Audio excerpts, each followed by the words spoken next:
안녕하세요. 한 주 동안 잘 지내셨죠?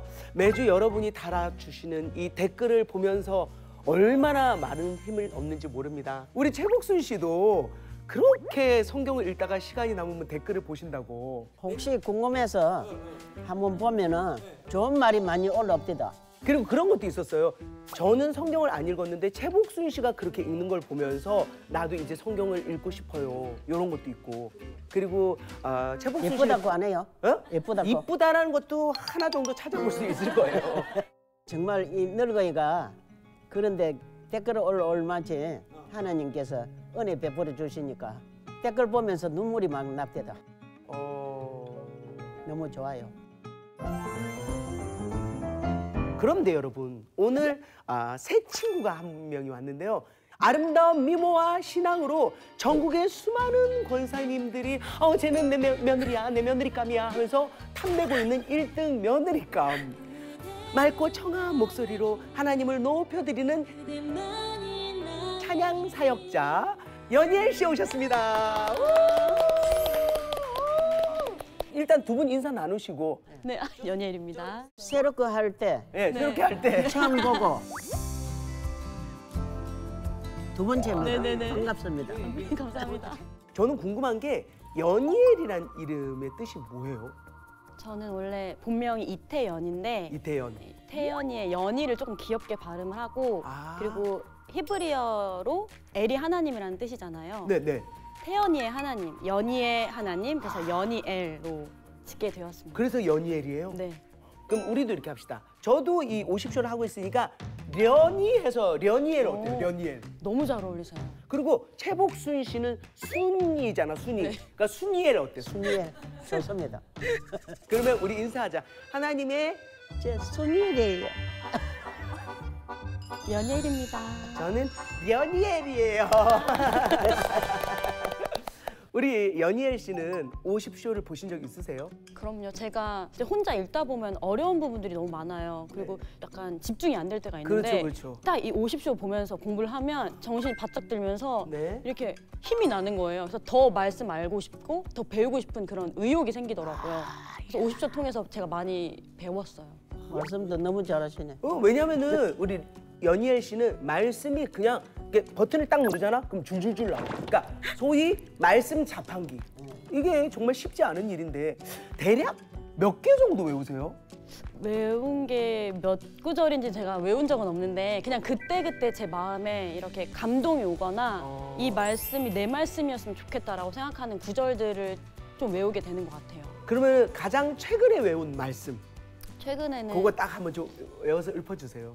신명기 4장 7절 말씀인데요. 우리 하나님 여호와께서 우리가 그에게 기도할 때마다 우리에게 가까이 하심과 같이 그 신이 가까이 함을 얻은 큰 나라가 어디 있느냐 이 말씀인데 이 말씀을 선포하고 기도하면 내가 하나님께 기도할 때 하나님 저 가까이 해주신다고 하셨잖아요. 이렇게 기도하니까 뭔가 진짜 하나님과 더 친밀해지고 가까워지는 느낌이 들어요. 아멘. 아멘. 근데 연희엘 씨가 그런 상황 속에서도 신앙의 권태기가 찾아온 적이 있다고 얘기를 들었는데. 네. 사실 그 재작년부터 작년까지 개인적으로 너무너무 힘들었던 시간들이 있었어요. 제가 이렇게 매일같이 말씀 읽고 예배 드리고 또 찬양하고 기도를 해도 하나님의 임재가 전혀 느껴지지 않아서 진짜. 너무 힘들어서 정말 불도 켜지 않은 그 교회 있잖아요. 네네네. 아무도 없는 교회에 가서 매일같이 찾아갔거든요, 교회를. 그때 그 신발끈을 묶을 힘이 없어가지고 막 기어서 교회 가고 바닥에 막 누워서 울고 그랬어요. 하나님 저 버린 것 같다고. 그렇게 거의 1년 가까이 다니다가 저희가 너무 힘들어하니까 저희 엄마가 저를 기도원에 데리고 가셨는데 1년 만에 하나님께서 저를 그때 만나주셨어요. 기도원에서? 네네, 기도원에서 제 안에 말씀이 막 역사하는 거예요. 그렇게 침묵하시던 하나님이 1년 만에 저에게 나의 영혼아 네가 어찌하여 낙심하며 어찌하여 내 속에서 불안해하는가? 너는 하나님께 소망을 두라. 나는 그가 나타나 도우심으로 말미암아 내 하나님 여전히 찬송하리로다. 그날 이후로 제 인생이 완전 바뀌게 됐어요. 제 안에 그런 평안이 찾아오면서 제가 당연하게 드려졌던 이 예배의 시간이 당연한 게 아니라는 것을 알게 됐고 하나님께서 이렇게 예배하는 자, 기도하는 자를 절대 버리지 않으시고 떠나지 않으신다는 걸 그때 깨닫게 됐어요. 그래서 그 전까지는 사랑의 하나님이었다면 지금은 경외하는 하나님이 된 이야. 거예요. 제 삶에. 아멘. 그래서 예배가 전부다. 와. 예배가 전부다라는 걸 이야. 제가 뼈저리게 느끼고 그래서 새로 태어났어요. 작년에 만났을 때보다 더 예뻐지신 것 같아요. 예수 성령이 된 것 같아 지금. 성령님께서 이렇게 성령 마사지. 네네 그런 것 같아요. 요 정말 좋은 분위기로 려니엘, 여니엘, 수니엘 하나님을 사랑하는 세 명의 니엘이 이렇게 똘똘 뭉쳐서 구호 같이 외쳐주시겠어요? 네. 모든 사람이 성경을 알게 되는 그날까지 신약의 세계로 오십시오! 오십시오! 오십시오! 왔습니다. 모든 사람이 성경을 알게 되는 그날까지 신약의 세계로 오십시오!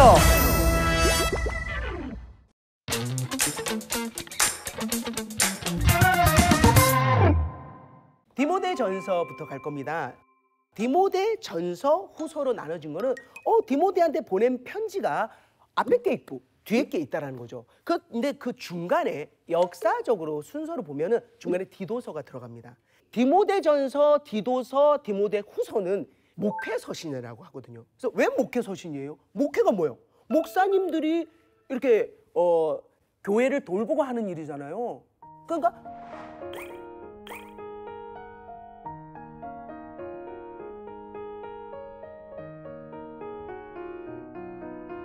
여기에서 우리가 조금 생각을 해봐야 될 것은 그럼 목사님들만 디모데, 전후서, 디도서 읽어야 되는 거 아니에요? 우리는 목회를 안 할 건지 아닙니다. 왜? 지금 이 시대는 우리가 제사장이며 우리 한 사람 한 사람이 교회이며 그리고 우리가 목회를 한다라는 마음으로 사람들을 대하고 그 마음으로 그리스도인으로 살아가야 되거든요. 그러니까 이건 절대 목사님들한테만 하는 게 아니라는 생각을 하고 우리가 이거를 읽어줘야 돼요. 아시겠죠? 네. 디모데 전서는 언제 쓰여졌냐면요. 우리 사도 바울이 60년경에 로마 감옥에서 갇혀 있다가 이제 풀려나게 돼요. 왜냐면 죄가 없거든. 그래서 풀려나서 그때 제자들하고 이제 다시 전도 여행을 다니는 거예요. 그래서 학자들은 이때를 4차 전도 여행이라고 합니다. 그래서 이제 막 다니다가 딱 에베소 알죠? 여기는 진짜 사도 바울이 공을 많이 들였던데요. 알잖아. 여기서 직접 다 제자들 양성하고 했단 말이야. 근데 이제 여기 있다가 자기는 또 다른 데로 가야 되잖아. 근데 에베소에 아직도 문제가 많은 거야.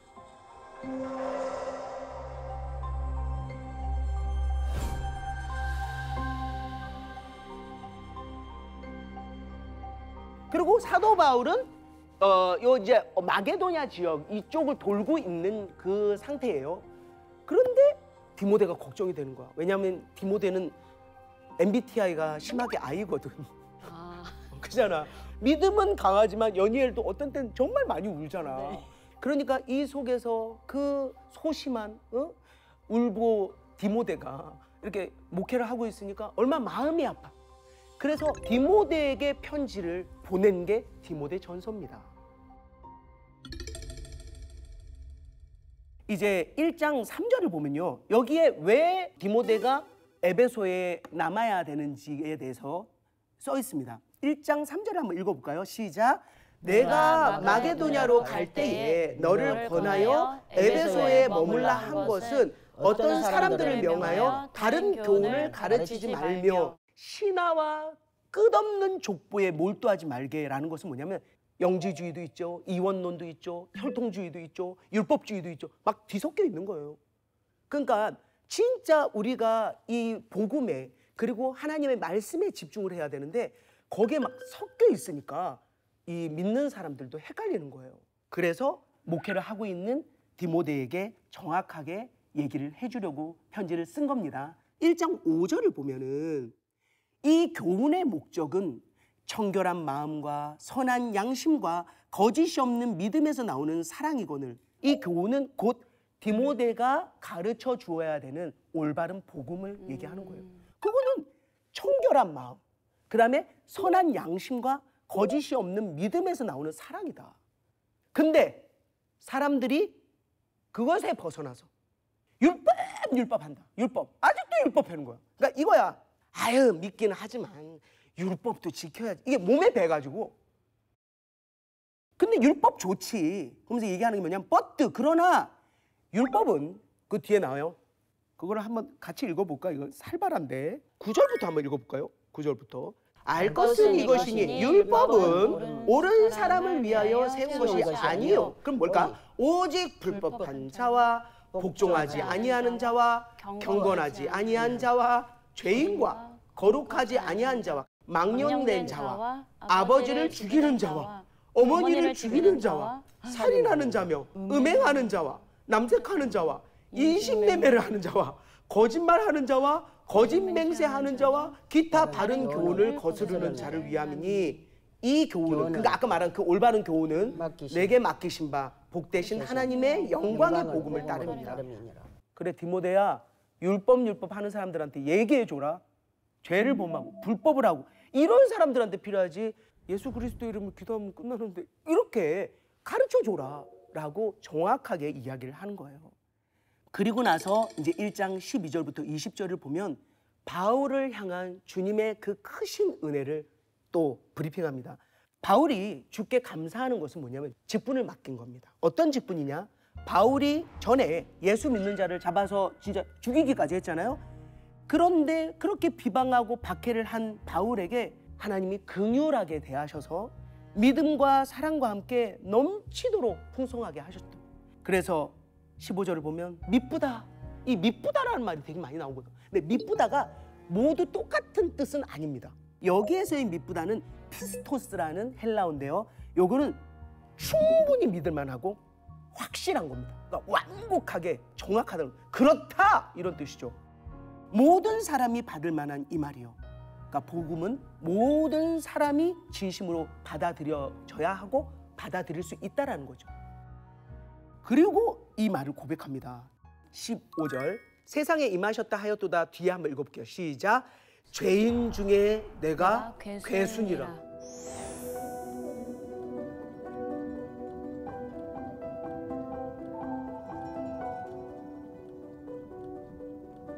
그런 괴수가 누구라고요? 바울이라고. 근데 하나님이 사랑과 긍휼로 받아주시고 나를 이방인의 사도로 삼았다라는 이야기를 하는 거죠. 16절에 그 얘기를 이어해요. 바울이 긍휼을 입은 이유에 대해 얘기합니다.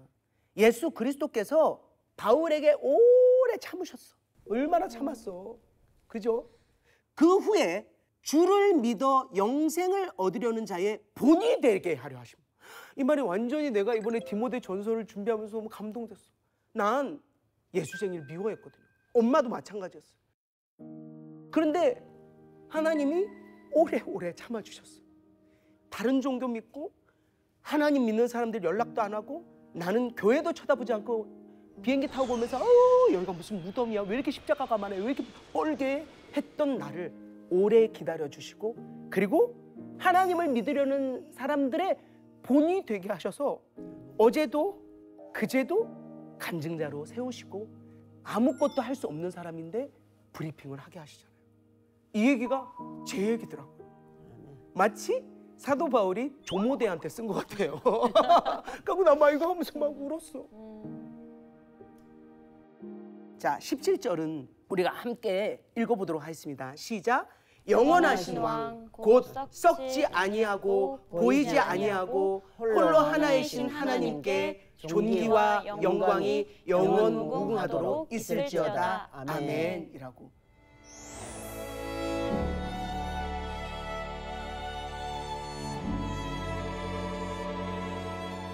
18절에 이렇게 합니다. 아들 디모데야, 내가 너한테 교훈으로서 명하노니 전에 너를 지도한 예언을 따라 그것으로 선한 싸움을 싸우며, 이건 뭐냐면 전에 이렇게 안수를 해주면서 디모데에게 예언을 해준 거예요. 무슨 예언을 했을까? 전해주셔서 감사합니다. 나한테 얘기하는 거예요? 뭐예요? 너무 순수하지 않아? 맞아요. 바울이 디모데에게 에베소 교회를 맡기고 이렇게 사역을 맡길 때 성령이 주시는 마음이 있잖아요. 그 마음을 디모데에게 전해주는 거예요. 이 사역을 잘 감당해라. 그거예요. 그럼 디모데가 얘기하겠지. 전해주셔서 감사합니다. 이렇게 얘기하겠죠. 자, 그리고 믿음과 착한 양심을 가지라. 어떤 사람들이 양심을 버렸고 믿음도 파손했다. 그러니까 완전히 이제 부서져 버린 거죠. 거기에 대표적인 걸 얘기합니다. 후메네오하고 알렉산더. 이 후메네오는 원래는 이 사람도 에베소 교회를 다니는 사람이었고 우리 바울의 제자였거든요. 근데 변해버린 거예요. 그 이름을 딱 거론을 해버리잖아. 그래서 그렇게 되면 안 되고 조심해야 된다라는 얘기를 합니다. 그래서 뒤에는 그 얘기를 해요. 바울이 사탄에게 그들을 내주었다. 이게 무슨 뜻일까? 요거는 또 여러 가지 신학적인 견해가 있는데 가장 이렇게 좀 의견이 모아지는 게 출교를 시킨 거예요. 말을 안 들으니까. 말을 안 들으니까 너무 이 분파를 일으키고 교회를 다니면서 야 부활 끝났어 이러고 그럼 어떻게 해야 돼? 교회에서 내보내야죠. 물론 정말 그러면서 기도할 거예요. 다시 돌아올 수 있도록. 그런데 지금은 그렇게 이제 조치를 취한 거죠. 자, 2장으로 넘어갑니다. 2장에는요, 여러분 기도에 대한 가르침이 나와요. 2장 1절을 한번 읽어볼까요? 그러므로 내가 첫째로 권하노니 모든 사람을 위하여 간구와 기도와 도구와 감사를 하되. 자, 간구, 기도, 도구, 감사. 뭐가 다를까? 간구가 뭘까요? 정말 간절한 절박한 기도? 간절한, 아주 간절한. 맞습니다. 간구는 뭐냐면 긴박한 거예요. 기도는 모든 경건한 RM에 대해서 이야기를 하는 거고 감사는 감사 기도예요. 늘 하나님께 감사 기도를 해야죠. 도구가 뭘까요? 도구. 기도해 주는 것? 다른 사람에서 기도해 에이, 어떻게 알았어? 공부했구나. 봤어요. 예, 중보 기도입니다. 나 아닌 다른 사람을 위한. 엄마 엄청 하잖아. 엄마는 나라, 민족, 뭐 교회 안 믿는 가족, 연예인들 다 기도하거든. 그거를 도구라고 합니다. 우리가 도구가 필요합니다. 근데 그 뒤가 중요해요. 디모데한테 뭐라 하냐면 임금이나 높은 지위에 있는 모든 사람을 위해서 해라. 지금은 언제예요? 네로 황제 시대거든요. 그러니까 이 로마가 전제를 통치하고 있기 때문에 로마 황제를 위해서 기도를 해주는 거야. 그리고 높은 지위에 정치를 하고 이런 사람들을 위해 기도하라는 거야. 왜 그랬을까? 그래야 믿음 생활을 평안하게 할 수 있죠.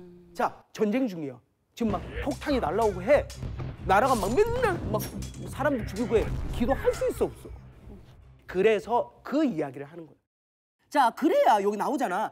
그리스도인들이 고요하고 평안한 생활을 할 수가 있다.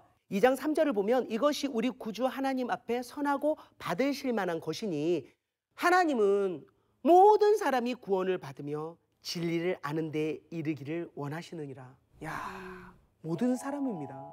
누가 하나님을 믿게 될지 모르기 때문에 우리는 때를 얻든지 못 얻든지 복음을 전해야 되고 진심으로 대화를 해야 됩니다.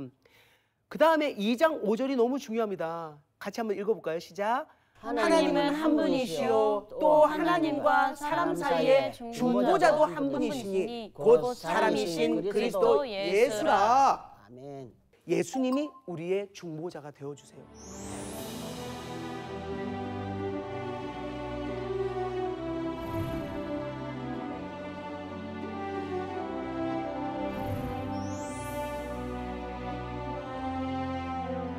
정확하게 성경에서는 중보자는 한 분이시다. 누구?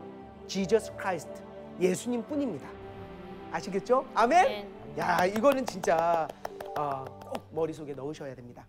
그리고 나서 8절에 공중 예배에 대한 그 매너를 쭉 이야기합니다. 이제 좀 분위기가 바뀌어요. 공중 예배의 매너입니다. 2장 8절 시작. 그러므로 각 처에서 남자들이 분노와 다툼이 없이 거룩한 손을 들어 기도하기를 원하노라. 또 이와 같이 여자들도 단정하게 옷을 입으며 소박함과 정절로서 자기를 단장하고 따은 머리와 금이나 진주나 값진 옷으로 하지 말고 오직 선행으로 하기를 원하노라. 이것이 하나님을 경외한다 하는 자들에게 마땅한 것이니라. 라고.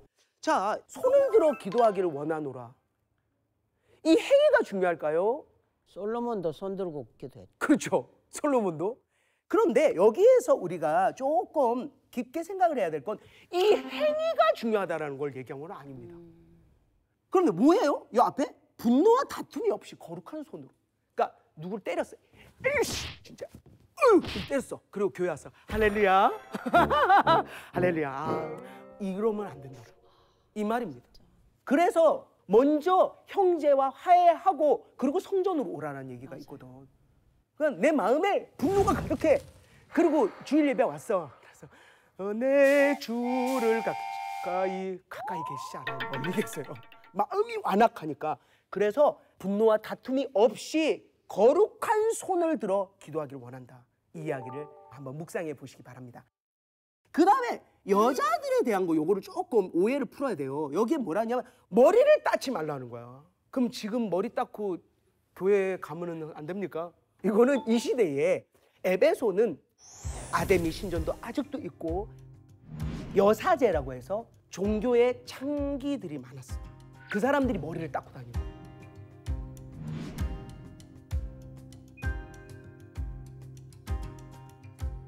그래서 그들과 좀 의도적으로 구분을 하기 위해서 그 여자들에게 이렇게 외적인 단정함을 강조한 겁니다. 그러니까 여성을 비하하고 그런 게 아니에요. 그러니까 지금은 머리 따으셔도 되고 파마하셔도 되고 염색하셔도 됩니다. 요거는 좀 시대적인 그런 헷갈림에서 좀 벗어나는 게 좋을 것 같습니다. 그리고 또 얘기를 한 건 뭐냐면 뭐 금이나 진주 막 이렇게 막 뭐 이렇게 막 명품 이런 거 두르고 비싼 옷 입고 그것보다 중요한 것은 뭐냐 오직 선행하기를 원한다. 우리의 선행의 그 모습을 하나님은 더 원하십니다. 그리고 여자는 일체 순종함을 배워라. 그리고 여자가 가르치는 것, 남자를 주관하는 것은 허락하지 않느니 오직 조용할지니라. 저는 질문이 있어요. 네네. 다른 바울 서신들 보면은 여성들도 굉장히 핵심적인 역할을 많이 하잖아요. 네. 근데 왜 이런 말씀 구절이 있는 건지. 이거는 여기만 있는 것이 아니라 고린도 전서에도 있습니다. 여성은 일체 조용함을 배우고 가르치는 것을 집에 가서 가족들과 남편하고 이야기하고 또 딸을 물어보라고 이야기를 해요. 왜 그러냐면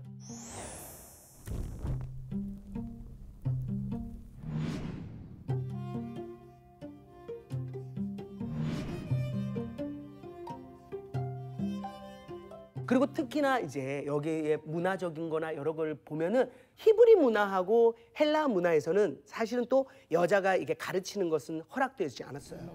그렇기 때문에 아무리 여자와 남자가 하나님 앞에서 차별이 없다고 하지만은 이렇게 공중 도덕을 위해서 남자가 좀 리더를 해주고 여성들은 따라가는 그것이 모양이 좋고 복음 전파에 도움이 된다는 얘기예요. 이건 절대로 남녀 차별에 대한 건 아닙니다. 그래서 그 뒤에 또 부연 설명을 해놨어요. 하나님 뭐라고 썼냐면 이게 하나님의 창조 섭리입니다. 13절을 보면 이는 아담이 먼저 지음을 받고 그 다음에 하와가 그 후잖아요. 이거는 인정하시죠? 네. 여러분 인정하시잖아요. 그 다음 15절 같이 한번 읽어보도록 하겠습니다. 시작. 그러나 여자들이 만일 정숙함으로써 믿음과 사랑과 거룩함에 거하면 그의 해산함으로 구원을 얻으리라. 이거는 사실은 하와가 어떻게 먹어보자 이거 먹어도 되는 거 아니야? 하면서 선악과를 따먹게 됐잖아요.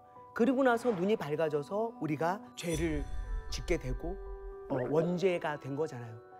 그런데 그 죄로 인하여 하나님이 벌을 내리신 게 뭐예요? 이제는 너가 정말 배 아파하면서 그 고통 속에서 아이를 해산할 거다. 그거에 대한 이야기를 여기에 왜 써놨을까?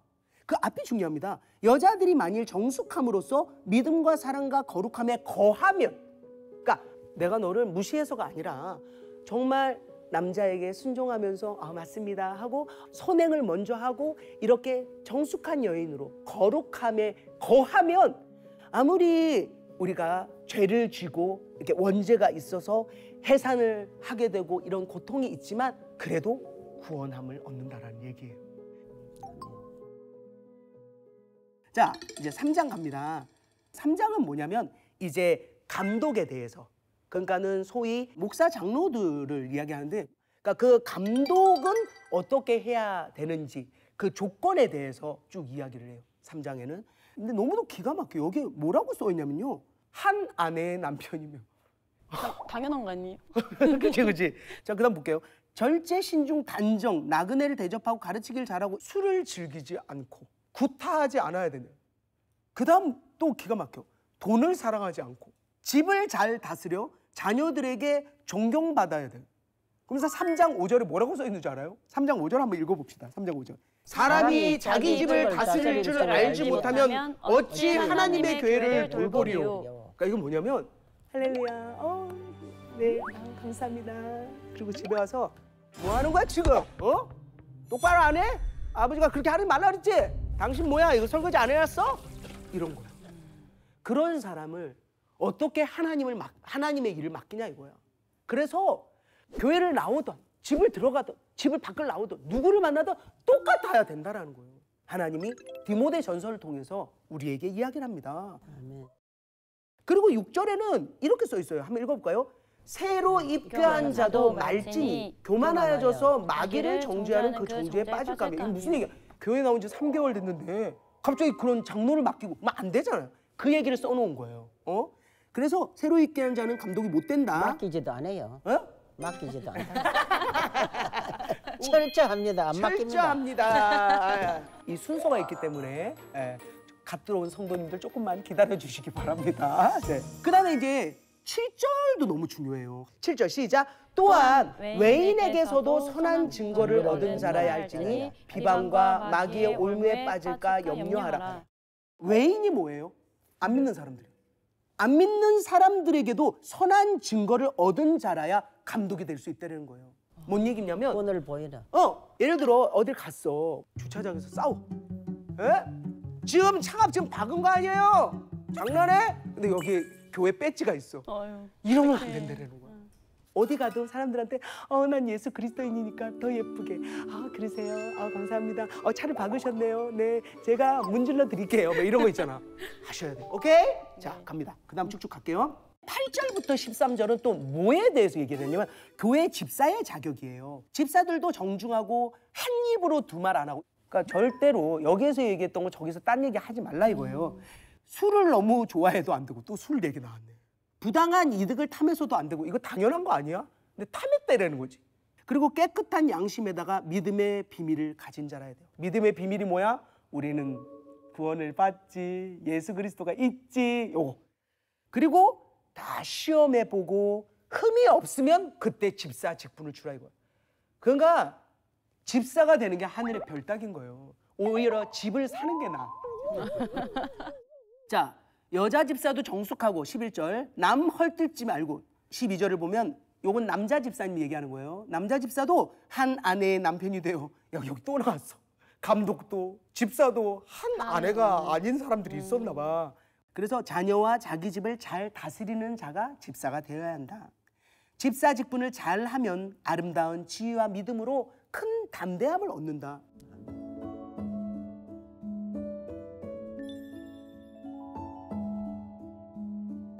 (14절부터) (16절은) 이제 디모데에게 그 상황을 이야기합니다.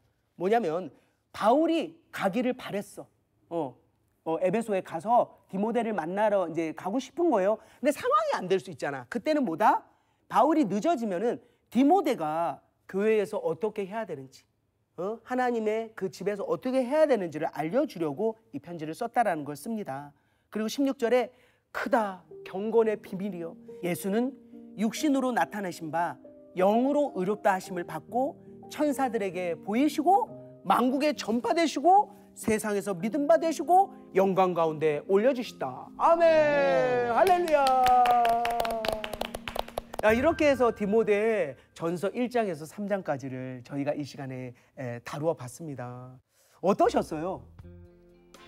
저는 그 신앙생활을 어떻게 해야 되는지 실제적으로 이렇게 나와 있는지 몰랐거든요, 디모데 전서에. 그래서 이렇게 앞으로 어떻게 내가 실제적으로 생활을 하고 실생활에 어떻게 적용해야 되는지를 알게 돼서 굉장히 유익했던 것 같아요. 그죠? 네. 어머는 어떠셨어요? 우리 순이엘님. 디모데 전서가 이렇게 좋은 줄 몰랐습니다. 그러니까 이 50쇼의 매력 아니겠습니까? 다음 시간에는 디모데 전서 4장에서 6장을 예습해 오시기 바랍니다. 자, 그럼 구호를 외치면서 저희는 다음 시간에 뵙도록 하겠습니다. 모든 사람이 성경을 알게 되는 그날까지 신약의 세계로 오십시오! 오십시오! 오십시오!